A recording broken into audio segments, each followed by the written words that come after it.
Hi, my name is Theodore, and the question for today is the path of enlightenment and spiritual growth. How do I know I am on the right path, and how do I know I'm getting spiritual growth?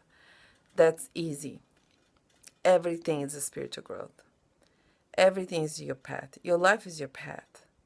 So everybody that comes to your life, they either are your teachers or they are your students.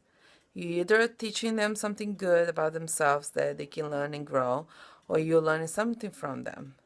So you have to know that everyone that you encounter is your spiritual teacher or student, and grow with them, and be with them, and support them, and learn with them. And even when you're having a difficult time with somebody, you gotta remember we're all here to help each other grow one way or the other. Good vibrations.